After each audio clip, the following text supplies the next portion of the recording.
In this video, you're going to learn how to fix sciatica in 5 easy steps using BPMQ.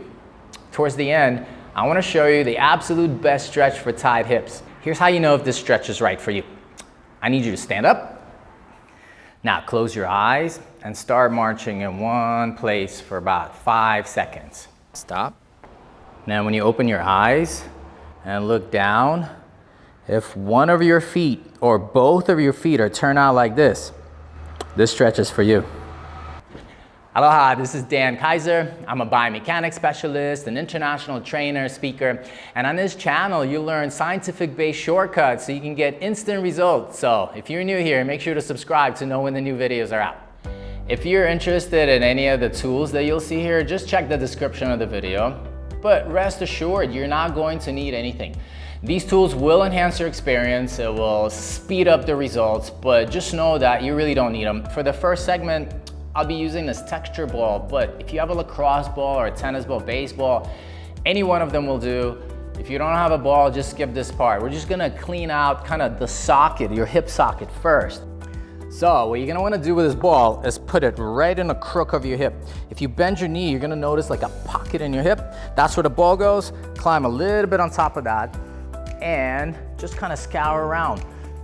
It's gonna feel real nice. Well, in honesty, it feels like a shiatsu massage, almost like pressure point, right? They're trying to clean out this whole area.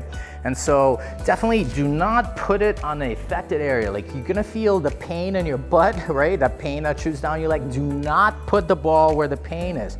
You wanna be right at the crook of the hip. And so once you find the spot, you know you're in the right spot.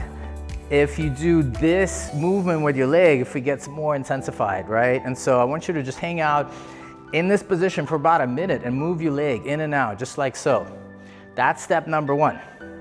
All right, for the second segment, all you really need is a wall. So what I want you to do is put your feet flat up against the wall and slide in there as far as you can. Your knees are straight. And now you're gonna interlace your fingers right around your head and then chuck your chin and slouch forward and start stretching. I want you to hold this stretch for a minute. If this is too much, for some of you this will be unbearable. If you can't even hold it for 5 seconds, the variation is to put your hands behind your hips just like this and arch your back and then hang out here for up to a minute. The idea is the same, whether you're slouching forward like this. By the way, this is one of the few times I'll tell you to slouch. So whether you're doing it this way or arching your back and reaching forward this way, the idea is the same. The hips are tilting forward slightly, tractioning that sciatic nerve, taking some pressure off of it. The third segment has 2 parts to it. If you have access to a green resistance band and a lacrosse ball, it'll be really helpful. However, don't worry if you don't, just do this stretch. It'll be very beneficial without these tools. If you do have the green band, wrap it around your waist and now slide it down one knee and the other. And really all this does is it mobilizes the femur inside of the hip capsule, causing the stretch we're about to do to be a little bit more effective. So now, look, I'm gonna lie down and let's say the right leg is the one that I'm feeling that discomfort, that sciatic pain going down the right leg. So I'm just gonna cross it over the left knee, just like that. And if it helps, push the knee out. Right away, I feel a significant amount of stretch in there. Oh gosh, if you have a lacrosse ball, I want you to put that on your lower back and just scour around until you feel even more release. And so make sure that you don't put it on the hot spot. Don't put it on the piriformis. Now, piriformis is the muscle that has 2 bellies to it, right? And then the sciatic nerve runs right through it. And so it pinches the nerve. That's what causes sciatica. Now, if you compress that muscle further by pushing the ball or putting the ball on it, it's gonna obviously create more tension and more discomfort in the area. So make sure that the ball goes over the hip on the lower back side. And now just roll around, cleaning out that whole region while you're stretching. So you get 2 for the price of 1.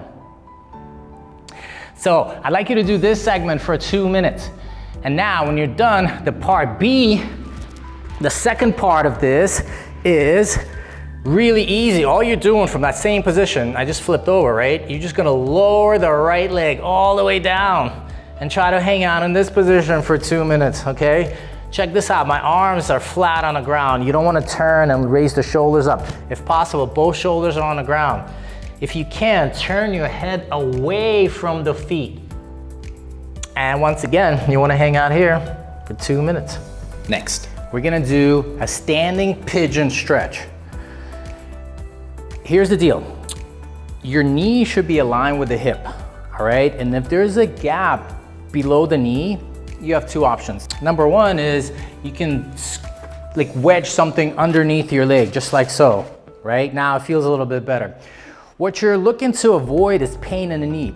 Anytime there's a pain in the joint, you gotta back off whatever you're doing. Doesn't matter what you're trying to fix. If you feel a pain in any of your joints, you gotta stop whatever you're doing. Now, option number one is to wedge something underneath your leg. Another good option is to use a yoga block, or if you have a couple of books, whatever, put something under your bottom leg, and that'll also allow for that knee to come down. So now that your leg is all set up, you're looking for close to 90-degree angle in your knee.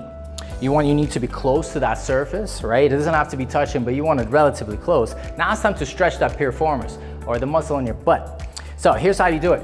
Avoid just reaching down with your head. Instead, keep your head straight, reach forward with your chest and back with the hips. Think long and strong in this one. I'm lengthening my spine, and only at that point am I lowering my center of gravity. I feel it right in here. That's what you're looking for, a stretch in your piriformis, or that tiny muscle in your butt that's causing all of this discomfort. Now I'd like you to hold this stretch for 1 to 2 minutes, and you gotta do this on both legs. You definitely don't wanna stretch out the piriformis just on one side and none on the other. So now that your hip is a little bit more open, we can proceed to the neuroflossing portion of this program, or stretching of the sciatic nerve. It looks like this. All you gotta do is sit on something like this, where your feet are kind of hanging off the ground. You're gonna look up as you straighten your leg, point your toes, and then I want you to look down, point your toes down. And every one of these segments, you gotta hold for 5 seconds, right? 5 seconds looking up, 5 seconds looking down, and you're gonna wanna do this for a whole minute. All right, the final step of this program is a couch stretch. There's several variations, so if you want to pick one that's ideal for you, I recommend watching this video and then coming back here to finish up this program. Basically, what you're doing is stretching your quad, right? So what I want you to do is put your right knee against the wall, the left one steps forward, draw your navel and use your core to sit back, just like this. And I want you to hold this stretch for 1 to 2 minutes. You're gonna feel that in the quadricep, down the front of the leg. All right, when doing the left leg, I want you to put your left knee up against the wall, right foot comes forward, grab a stick, and then come back just like this.